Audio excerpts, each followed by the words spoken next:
Guys, that was crazy. My alarm for Eden to get ready to leave school went off. And I got off my video. Eden, are you ready? Do you have all the homework written down? Are you all packed up? Your mom's coming. Okay. Don't do that again. All right, I turned my alarm off. Okay, so where were we? Okay, whole number, which is 1, times your denominator, which is 4, in this situation, plus the numerator, which in this situation is 3, all over your denominator, 4 again.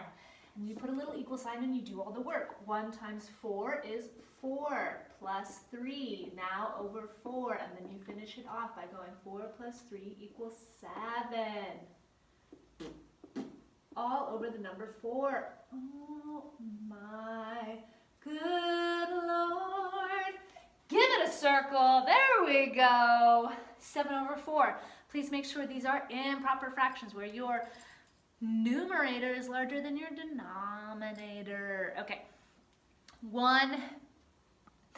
I'm gonna do 1A, 1E, and 1I. That's that first column on your page. The top row, all of your whole numbers are 1. Easy peasy, lemon squeezy, blah, blah, blah. The second row and the third row, your whole numbers are not 1 anymore. They're larger. So I'm gonna do 1A, 1E, and 1I. And you must do the rest.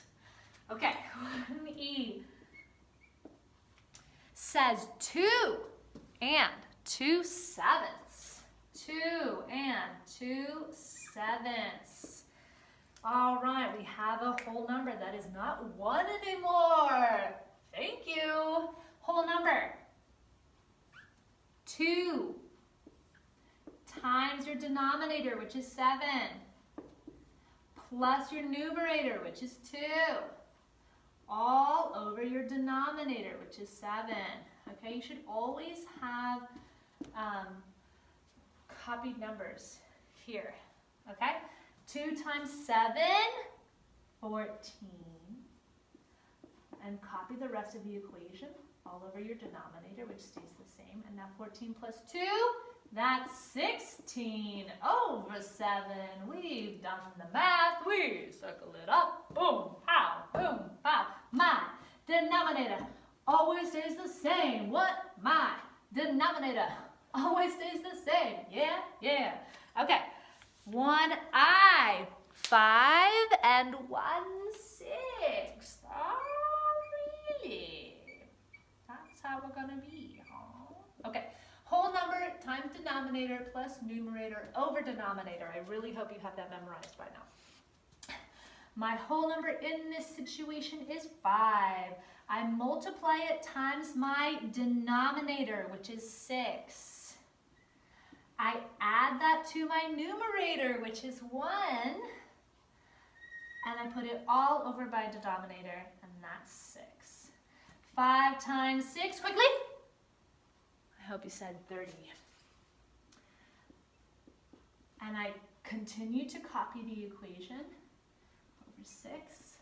And then I say 30 plus 1 is 30. 31. Oh my gosh. I did this all in black. What the heck? Okay. All right, 31 over 6. Yay. That's section 1. We're not doing that anymore. You must complete 1 B, C, D, F, G, H, J, K, and L. What does that spell? Bucketifigical. Sweet deal. Okay, section 2 says subtract carefully. That means we need our 2 questions. Are my denominators the same? And do I need to borrow? Here we go. Like I said before in the other video, if you didn't get this all down right away, just rewind, replay, get this all in your book.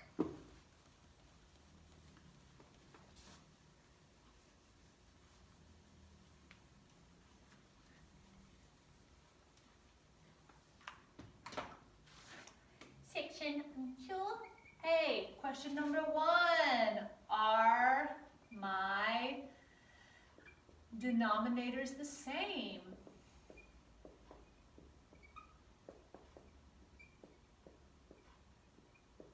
section number 2, or question number 2. Do I need to borrow?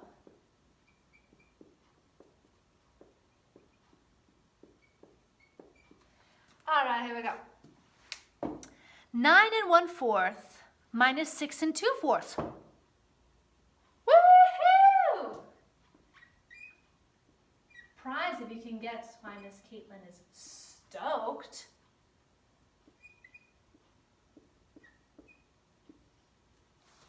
Can you tell why? Question number 1 says, are my denominators the same? 4 and 4. Yeah, they're the same.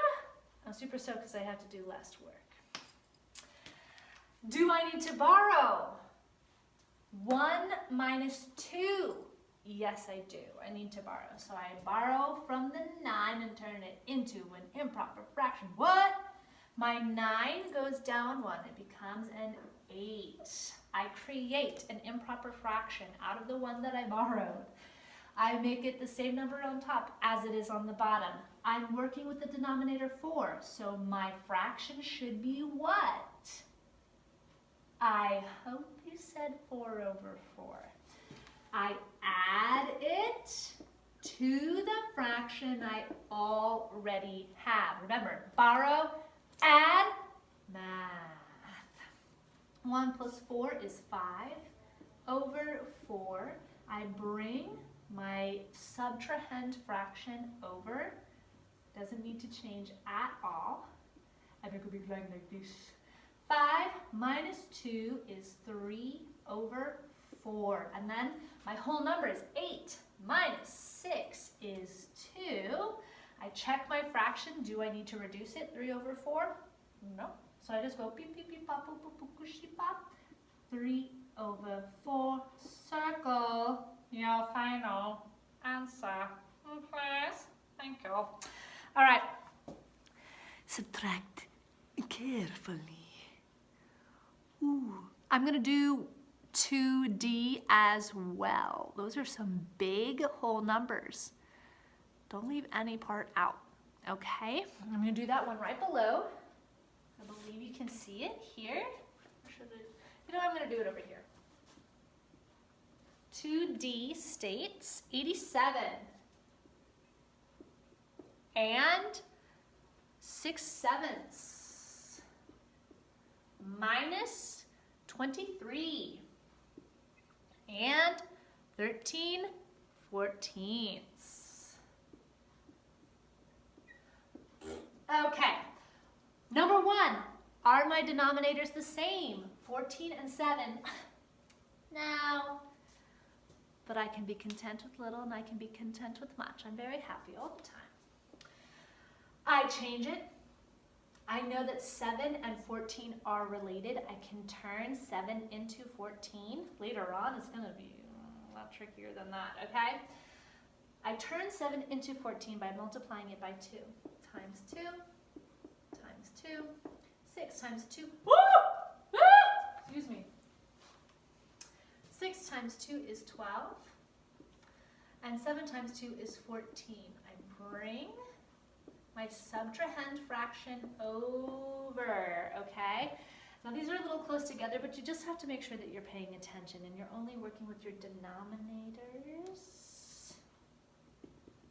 Then you're leaving your, you're only working with your numerators and you're leaving your denominators alone. Numerators, denominators, numerators, denominators.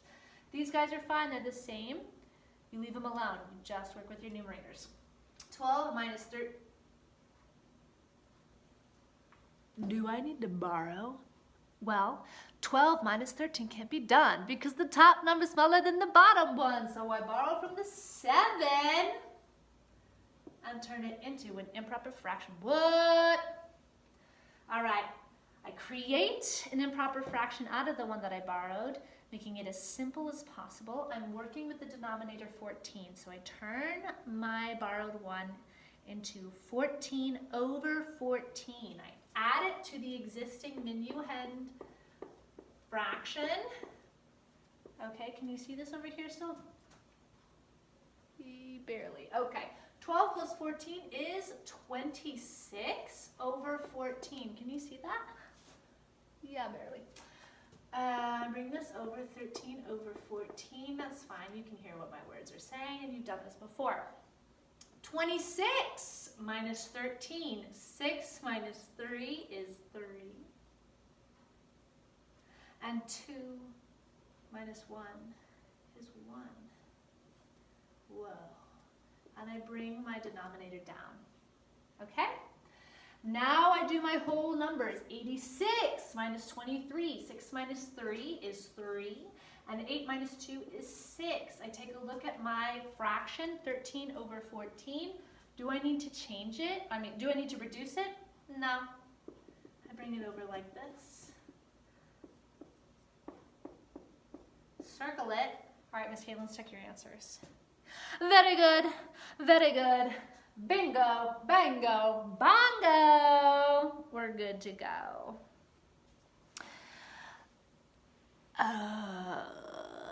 There's some more division for you. Okay, you can totally do the division. Scaramouche. Then the review begins. Lord, which one do you want me to do? Ooh. Okay. Thank you, Jesus. I'm going to do 3C with you. 3A and 3B must be done by you. And we will do 3C together. Here we go.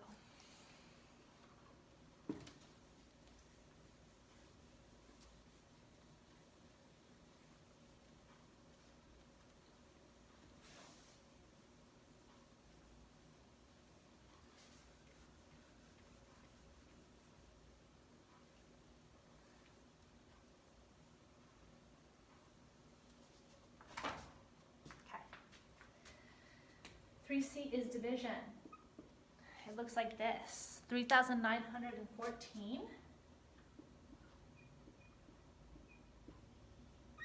divided by 69. Okay. I'm going to round my divisor.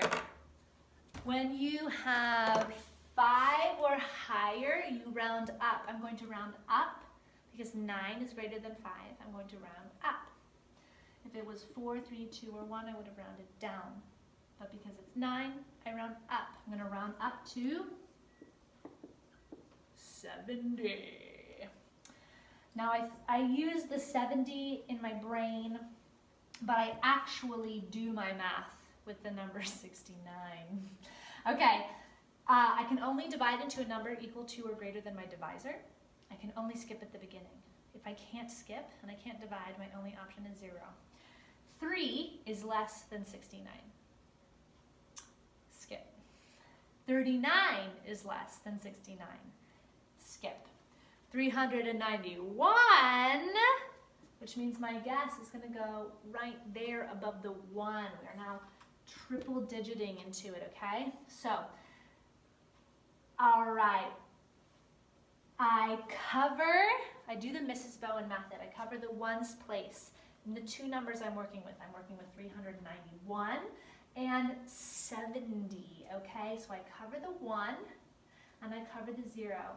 Now, how many times can 7 go into 39? I guess what? I guess 5. 7 times 5 is 35.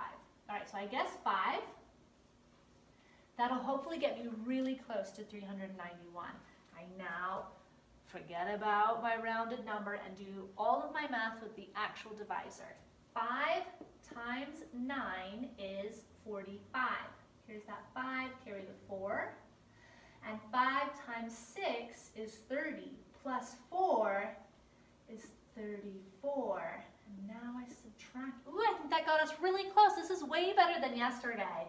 1 minus 5 can't be done because the top number is smaller than the bottom one. So I borrow from the 9 and turn it into 10 ones. 11 minus 5 is 6. 8 minus 4 is 4. And 3 minus 3 is 0. Let's check. Is 46 less than 69? Yes, it is. So I'm clear to bring down. And now I use my rounded divisor again. I cover the ones place in the number I'm working with, 464, and I cover the ones place in the 70. So I'm looking at 46 and 7. Now 46 and 7, I'm not going to guess 7 because that's 49. That's too much. I'm going to go one less to 6. 7 times 6 is 42. So that should get me pretty close. I guess 6. And now I work with my actual divisor, and then I'm going to erase. Handy dandy eraser on the end of my pen. Ooh. 6 times 9 is 54. Carry the 5. 6 times 6 is 36, plus 5 is 41. Subtract. 4 minus 4 is 0. 6 minus 1 is 5. And 4 minus 4 is 0. Is 50 less than 69? Yes, it is. All right, so I have a remainder 50, and now I check my work. Looks like I divided into everything this time, I hope so. Here, I multiply my quotient, 56, times my actual divisor, 69, my actual divisor in the book. 9 times 6 is 54, carry the 5. 9 times 5 is 45, plus 5 is 50. Place holder, and don't forget it. All right. 6 times 6 is 36. Put my 6 there, carry my 3, and 6 times 5 is 30, plus 3 is 33. Add my partial products together, partial product to get a final product. 4 plus 0 is 4, 0 plus 6 is 6, 5 plus 3 is 8, and 0 plus 3 is 3. And then I go ahead and I add my remainder. And don't forget it. Plus 50. 4 plus 0 is 4. 6 plus 5 is 11. 1 plus 8 is 9. And 3 plus 0 is 3. Is 3,914 the same number as 3,914? I think it is! Woo! That's so exciting. Okay, please make sure to do 3A, 3B, and everything else on page 183 and everything else on page 184. Don't skip anything because you are awesome! Have a wonderful day, saints. Be blessed in the name of the Lord. Be strong, trust, and obey, because there's no other way to be happy in Jesus but to trust and obey. Not a cloud can hide. Wait, what is it? Not a shadow can hide, not a cloud in the sky, but his smile quickly drives it all away. Not a doubt or fear, not a sigh or tear can touch you when you trust and obey. Trust and obey, for there's no other way to be happy in Jesus.